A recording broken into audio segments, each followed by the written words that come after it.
tonight the Town of Mount Pleasant Planning Board meeting, regularly scheduled for June 16th, 2025 at 7:30 p.m. First up, we have business items. Request for a 90-day extension of resolution of approval for subdivision application number SD 23-03 for the Kensico Preserve, proposed 162 age-restricted multifamily townhome development on the parcel previously approved for the Kensico Preserve, residential subdivision previously known as Baker, which lies between Columbus Avenue and Westlake Drive and Thornwood, SBL 112.16-1-1, owner Legions of Christ, contract Fendi Toll Brothers. We do this every 90 days. We do this every 90 days. This one, so now it's the first time. It's the first one. For Toll Brothers. Yeah, now they're doing it. Okay. Yeah, and as you know, this was a complicated application with numerous other parties, there were conditions, you know, a lot of conditions that need to be satisfied in this. So they're working through them, but there's no issues with this extension. I'll make a motion that we approve the 90-day extension. Motion from Joan, Second. second from Eileen. Okay, Walter? Aye. Jean? Aye. John? Aye. Joan? Aye. Eileen? Aye. JD? Aye. And an aye from me. Okay, next up in the business items, adoption of drafted resolution of approval for wetlands application number W24-07 for the New York City DEP CRO 594 installation of new access manhole number 2 for isolation of the under drain line. Work will occur in the 50-foot buffer north of Grasslands Road, 2 Walker Road, Valhalla, New York. Section block line number is 116.16-1-1 and 2. Zone OB2, owner and applicant, New York City DEP, Bureau of Water Supplies. This is one that we reviewed last week. Our consultant drafted a resolution. We have reviewed the resolution, and now we're ready to make a decision on if we accept that resolution or not. Any questions or comments from board members? I'll recuse myself from this. Recused from John. Any other comments or questions? If you recall, this is for the temporary manhole. It's a Yep. very minor encroachment. It's a temporary encroachment. No issues with this. Okay. One more time, any other final questions or comments? If not, we'll go to a decision. I move adoption of the resolution of approval. Motion from Eileen, Second. second from Joan. Walter? Aye. Jane? Aye. John? Oops, you recuse yourself? He's holding his mouth closed. Yep. Joan? Do this and this. Aye. Eileen? Aye. And JD? Aye. And I for me. Okay, next up, continuing application. Number 1, proposed legalize installation of a 60 kilowatt generator for River Valley Wine Cellars. Application site plan number PSP 25-3, location 9 Skyline Drive, Suite 1, Hawthorne. Section lot number is 116.8-1-12.4. Owner OB6, owner M&S Storage LLC, applicant RC Engineering. They have come before us and they're back here tonight. Thank you very much. Good evening.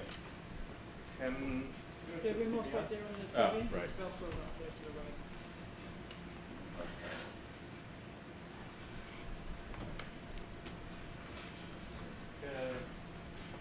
we are back. We have answered comments from Mr. Cleary. Do me a favor, just grab the mic when you get a Yes. chance. And I'll help you. Hello. So we are back. We have responded to comments from Mr. Cleary. Would you guys like copies of our comments? No. Print them out. No. No? Okay. We'll recycle this. We will go through them. Have you had a chance, Mr. Cleary, to review our responses to your Indeed. responses? Sure. Do you want me to run through them? Please do quickly. Okay, so just a recap. This is legalizing a 60 kW generator that's been installed already. And we are filing this as if it's new, of course, to get site plan approval. So running through the comments from Mr. Cleary. First comment was regarding zoning, which he referenced that we comply with the zoning requirements. Number 2 was, comment was there's no fencing or screening around the generator, and the board should determine if fencing or screening is necessary. On the previous 2 applications for Crown Awards, part of the conditions of your site plan approval was fencing, so we assume that you would like fencing to be added, and we will certainly have the client add fencing. So we've included that on our drawings, and we welcome your feedback on that. You want to pull up from the PowerPoint, the photo, just so they have the... So this is Can the... we adjust the TV a little bit, tilt it this way? You can pull it out. Thank you. Okay, so just flip through this.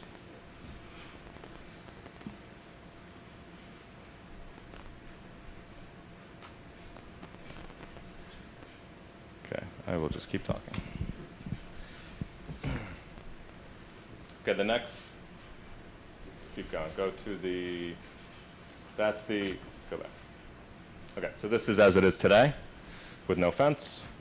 Our drawing, the site plan drawings that we did indicate a new chain link fence around it with a gate for access. That would be similar to, if you proceed in the slides, to the other, keep going. Yep, so that's what's currently installed, that's been approved by you folks just down the building for Crown Awards with that fence there. So we would do something similar to that. Next comment was regarding the generator being in compliance with all applicable regulations, codes, OSHA, Con Ed, et cetera. So we did submit some more detail on the specific generator that was installed to show that it does comply with all applicable regulations. Just a point on that. Yep. Condition of approval will be that always maintains compliance, so if the standards change 5 years from now, you have to upgrade whatever you may have to upgrade. Understood. Which is the next comment. So, noted. The next comment is regarding emergency generators shall be enclosed within a noise attenuation structure. So we added, submitted some more detail on the noise attenuation enclosure that it is installed. If you go back to the photo, like, of our specific, the photo of the generator. Yep. So that you're seeing there is the sound attenuation structure. That left side that's kind of hanging off, that's part of the level 2, the highest level attenuator that they have. And we submitted the noise, decibel ratings, et cetera, with that. Which is the next one. Noise levels shall not exceed 60 dBA. So we submitted all of the noise criteria. Next comment was emergency generators shall be run for testing and maintenance only during daytime hours, time prescribed by the planning board or building inspector. So the exercise, we must provide the exercise schedule of the generator, which will be a condition of the site plan approval. And so we will follow any specific directions from you. In the absence of any specific guidelines from you, we'll submit just a standard schedule of 15-minute weekly testing between Monday and Friday during normal business hours. Next comment was just to confirm that this is Con Ed gas and not propane. It is Con Ed gas.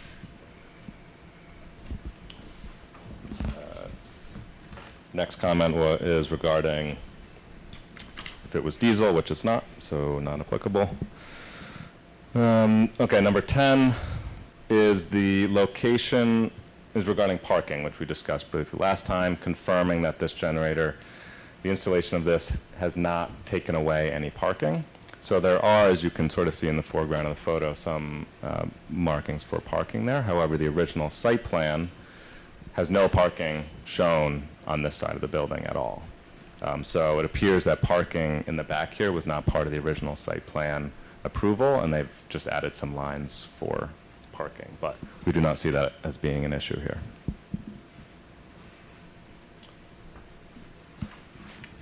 Wasn't there a conversation about bollards or something?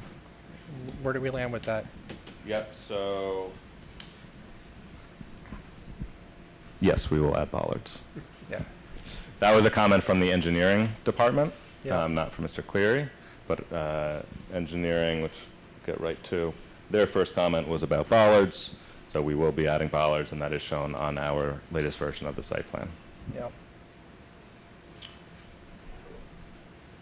And then there's a comment about generator master plan, which we discussed last time. There's some confusion, I guess, about this building in that it's not a single owner for the building. It's actually two separate owners, Crown Awards being one, and they have their 2 generators that were previously approved. River Valley Wine Cellars, which is our client, our portion of the building here, they own just their section of the building, and so a master site plan doesn't quite work or apply because of the separate ownership, and River Valley can't install a generator on someone else's property. Okay. So that, I believe, takes us to the end of Mr. Cleary's comments. And then there was 3 comments from the Mount Pleasant Engineering Department. The first one was about bollards. We noted bollards would be installed. I guess we had a note on our drawing that the fence was to be 7 feet, which would require variance from you, so we said we'll change that to 6 feet. The location, their third important comment from Engineering Department was that the location of the generator is within 8 feet of a stormwater inlet basin, and the generator base shall have a containment system or spill protection curb to be installed to protect contaminants from the unit from entering the stormwater inlet basin, which is a good comment. So we called for on our drawings to add a spill protection curb on that existing concrete pad. There's some pre-made products that will be bolted and caulked to, for the next slide, yep. So that sort of heavier dark line, you can see the top left note there, the EPDM spill containment berm, 2 inches high, mounted and caulked to the pad surface. We called out a specific model there. Again, because this is natural gas, it's not a diesel generator, the only real concern of anything kind of leaking out and being a contaminant would be the oil within the engine and any lubricants and things like that. So the volume of a potential contaminant is quite low, hence the 2-inch spill curb will be sufficient. And that was all the comments. Pat, does the town need a service agreement with their service, whoever services their generator annually? No, right? This is all private, it's all their responsibility, so we don't want to be in the business of maintaining their equipment. So if this was applied for, if this permit was applied for previously, before that was installed, Pat, were we ever required that they're not within 8 feet of the catch basin? No, The location? as long as they have the containment As long structure, as yeah, that's what Dave was getting at. And again, as he mentioned, not that big a deal because it's a gas station. Because, yeah. But, and I'm sorry, the issue would be if a vehicle were to strike the generator, tip it over, oil and fluids would leak. That's why we put bollards around the fence, so Dave picked up on that. So I think it's protected sufficiently. I think we're in good shape. And this is currently operable right now? Con Ed hooked up the gas? No, and that's what started this whole snowball process, is that I think that they, as far as I understand, when they installed it, they fired it up, and somehow Con Ed realized because of the large dials were turning. influx, right. They showed up, they locked out the generator valve, so that's still locked out by Con Ed. And now we're going through the process, this first, then building department, plumbing, electrical permits, and then Con Ed, so. Okay, any other questions or comments from board members? We need a public hearing for this? We will need a public hearing on this, but I just want to check with Pat, from your perspective and town staff perspective, we're good to go? So Dave normally signs off on it. He did not yet, but they did what Dave asked him to do. So I think we can schedule a public hearing. Dave will sign off. If he Okay. has an issue, we can certainly postpone the public hearing. Okay, so that's what we need to do, folks. We need to make a decision. Do we schedule a public hearing or not? I'll make a motion that we schedule a public hearing. Motion from Joan, Second. second from Jane. Walter? Aye. Jane? Aye. John? Aye. Joan? Aye. Eileen? Aye. JD? Aye. And aye for me. Thank you very much. Thank you. Okay. No, that's not it. That's not For it. us? For you. Oh. Yes, it is. It is for you. But Are we keeping? I guess we can turn it off, right? No, we should keep it on. I think we should, you want it off, right? Just clip it off. All right. So we have a special guest. We have two special guests here tonight. We have the town supervisor and, more importantly, the husband of Joan Lederman, which I always heard about you, but I never saw you. So nice to meet you. Carl, did you want to come up? And Mr. Lederman, did you want to come up as well? Mr. Mark?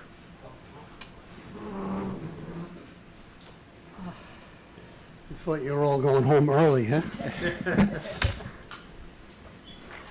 Joan, we always knew you were a very valuable member of this planning board for many years, and we valued all your input over the years. I never realized a lot about you until I read the resume, which quite impressive. So if you don't mind, being that we have an early meeting, I'm going to read the proclamation. Sometimes they try to abbreviate it to get through it, but in this case, I think we should all know about it. Throughout its history, the town of Mount Pleasant has been blessed to have many outstanding individuals who have enriched the lives of our community and its residents. Whereas Joan Lederman was born in 1951 and raised in Hartsdale, New York.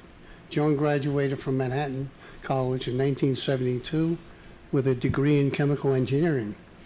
And whereas Joan married in 1974, has been devoted wife, mother of 3 children, and proud grandmother of 3, balancing family life with a remarkable career of public service and academic achievement. And whereas Joan joined the Briarcliff Volunteer Fire Department about 30 years ago, she has served in numerous roles in the fire and ambulance corps, including captain of the ambulance corps, captain of the Scarborough Engine Company, secretary of the Benevolent Association, fire commissioner of the Archville Fire Department, and as a member of the Fire Council. In carrying out all these responsibilities, her bravery, compassion, and steadfast commitment to the safety and well-being of our community are truly inspiring. Joan also served as president of the Mechanical Hills Board of Education. And whereas Joan, a practicing Catholic, holds a master's degree in education and is currently served as professor at both Westchester Community College and Mercy College, where she teaches chemistry, forensic science, and CPR, shaping the minds and futures of countless students. In addition to her academic and civic accomplishment, Joan also has earned her pilot's license. That got me, pilot's license. An impressive and uncommon achievement that highlights the breadth of her skills and interests. And whereas on this day, June 16th, we gathered to honor Joan's dedication of 32 years of service as a valued member of the Mount Pleasant Planning Board. Throughout her tenure, Joan has contributed significantly to the thoughtful development and future of our town. Her insight, leadership, and presence will be greatly missed. The town of Mount Pleasant extends its best, warmest wishes for continued happiness, health, and success in all your future endeavors. Now, therefore, I, Carl Fulgenzi, Supervisor of the town of Mount Pleasant, with gratitude and admiration recognize and commend Joan for her extraordinary service, leadership, and contributions to her community as I proclaim Thursday, June 19th, as Joan Lederman Day in the town of Mount Pleasant.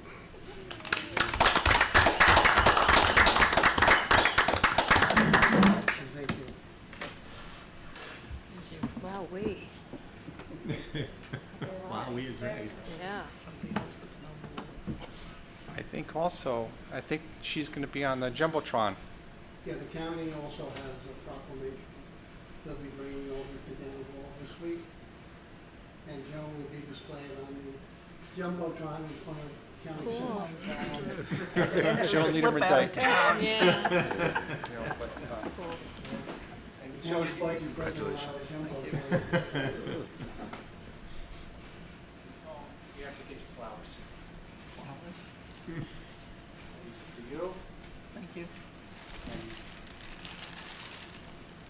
It's been a pleasure to be with all these years, and I've enjoyed learning from you and working side by side with you, and your calm, cool, collective manner has taught me a lot. Thank you. Thank you all very much. I've enjoyed, now I know it's 32 years. I was wondering how long I was here. I've enjoyed every moment of it, and some been challenging, but mostly it's been a very worthwhile engagement. I implore you to look after your environment. Thank you. Thank you, Joan. Thank you. Now, we all have to go take a picture outside the county center on Thursday. Yeah. Wow, that's very nice. So now we can go home, right?